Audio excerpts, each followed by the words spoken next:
I'm making cauliflower steaks with a pizziola sauce. I had Steak Pizzaiola in Florence many years ago, and it was amazing, and one of the things that was different was that the steak was breaded. Pizziola is a famous sauce in Italy, and it's named after pizza makers. You'll need 1 head of cauliflower. I washed it and I'm drying it off, and now I want to go underneath and pick off all the leaves and try and cut out the core. Be very careful so your whole cauliflower doesn't fall apart.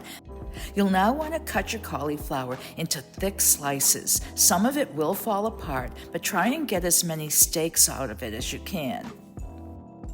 Don't worry, because it can be a little bit of a challenge, but you'll get some steaks out of this, and the other pieces we're going to cook anyway.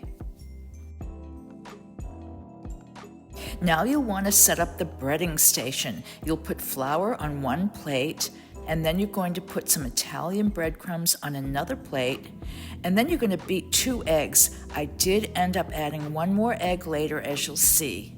Mix that up, and oops, there's a shell, and I'm getting that right out of there. So now you're all ready. So flour first, then dip in egg, then in Italian breadcrumbs, and get yourself a large cookie sheet. So I have one of the cauliflower steaks. I'm going to cover it with the flour on all sides, shake it off just a little bit first, and then dip it into the egg. I did need the help of a spoon to get that egg on all sides of the cauliflower. And don't worry, that's just going to happen. Now immediately dip it into your breadcrumbs and coat it on all sides. And then you're going to take all of these pieces and put them on a cookie sheet to get them ready to fry. Here's that 1 extra egg that I needed. So beat that up really well, and then you can take all of your extra pieces and get them ready. I have a heavy-duty saute pan, and here are my breaded cauliflower pieces. I'm going to add extra virgin olive oil to the pan, and I'm going to need about 3 to 4 tablespoonfuls, or just coat the bottom. Get a clean cookie sheet ready. Now I'm going to test my olive oil. I sprinkled a little bit of the breadcrumbs in and they sizzled. So you can put in about maybe 3 or 4 pieces. You don't want to crowd your saute pan too much. You want to give them a little breathing room.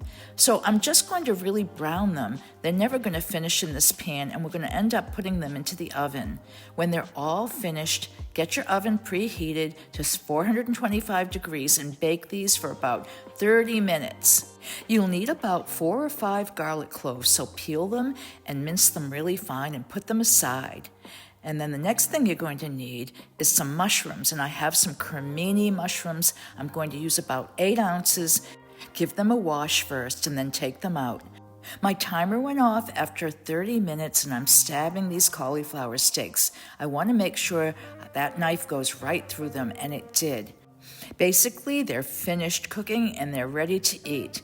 But now we have to make our pizziola sauce, so I'm going to slice up my cremini mushrooms, keep them a little bit thick because they do shrink when you cook mushrooms, and put those aside.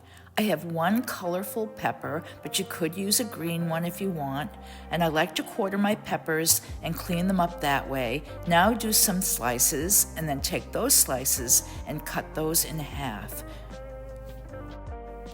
Put those aside, and now here are some capers, about 3 tablespoonfuls, and this was added to the pizziola sauce in Florence. I'd never seen that before.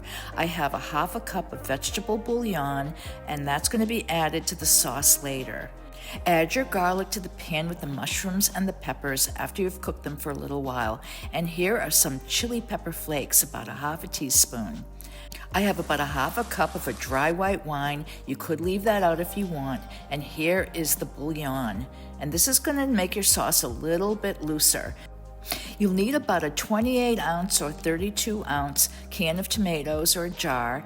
And I'm also adding about a teaspoon of oregano. And that's where the pizza flavor comes from. So throw your capers in and get them stirred up. Add a teaspoon or 2 of kosher or sea salt and 4 or 5 grinds of black pepper and give it a taste, and I think it's great. So now I have some fresh basil. You don't have to use this, but it's really a nice addition, and I'm sprinkling that into the sauce right at the end when it's ready. Get a nice dinner plate and first add your sauce to the bottom. You don't want to pour it on top of your beautiful cauliflower cutlets because you want that nice crunch and those beautiful breadcrumbs were browned. Garnish with your extra basil, and I think you're going to really love this dish. If you haven't had a chance to subscribe to my channel yet, please do. I would really love it. And please give this a like because that really helps too. You'll find the recipe at Diane's World Cooking on Facebook.